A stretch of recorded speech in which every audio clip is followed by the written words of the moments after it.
இது என் மண்ணுடா, இது நான் நடமாடக்கூடிய மண்ணுடா. இது என் ஊர்ல நான் பிறந்த இடத்துல நான் நடமாடக்கூடிய இடத்துல நீ அடித்தொண்டையால கத்திட்டா, அடிவயிறு வலிக்க கத்திட்டா திருமாவளவன் பயந்து பின்வாங்கி ஓடிடுவானா?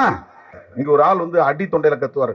அவர் தன்னை ஊருக்கே ராஜான்னு நினைச்சிட்டு இருக்கிறாரு. ராஜான்னு பேர் வச்சிருந்தனால ராஜான்னு அவர் ஒரு கற்பனையில மிதந்துட்டு இருக்கிறாரு. நான் சொல்றதெல்லாம் ஆணையா இங்க நடைமுறைப்படுத்தப்படணும். அவருக்கு என்னன்னா, இப்ப நேற்று ஒரு நடிகைக்கெல்லாம் இவ்வளவு முக்கியத்துவம் கொடுக்குறாங்க, நமக்கு முக்கியத்துவம் கிடைக்கலன்னு அடித்தொண்டையில கத்துறாரு. திருமாவளவன் அவன் இவன் பேசினா அப்படியாவது நமக்கு ஊடகத்துல ஒரு முக்கியத்துவம் கிடைக்கணும். எப்படியோ என்னை வச்சு புழைச்சிங்க. என்னதான் அடித்தொண்டையில கத்துனால ராஜா அவ்வளவுதான், முடிஞ்சு போயிடுச்சு. எலெக்ஷன்ல சீட்டே கிடைக்காது பாருங்க. அவர் காரைக்குடியில நிக்கலாம்னு ஆசைப்படுவார். அவரு நின்னாலும் ஜெயிக்க முடியாது வேற, ஆனா அவரால் சீட்டு வாங்க முடியாது.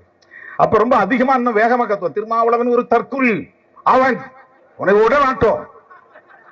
இது என் மண்ணுடா, இது நான் நடமாடக்கூடிய மண்ணுடா. இது என் ஊர்ல நான் பிறந்த இடத்துல நான் நடமாடக்கூடிய இடத்துல நீ அடித்தொண்டையால கத்திட்டா, அடிவயிறு வலிக்க கத்திட்டா திருமாவளவன் பயந்து பின்வாங்கி ஓடிடுவானா?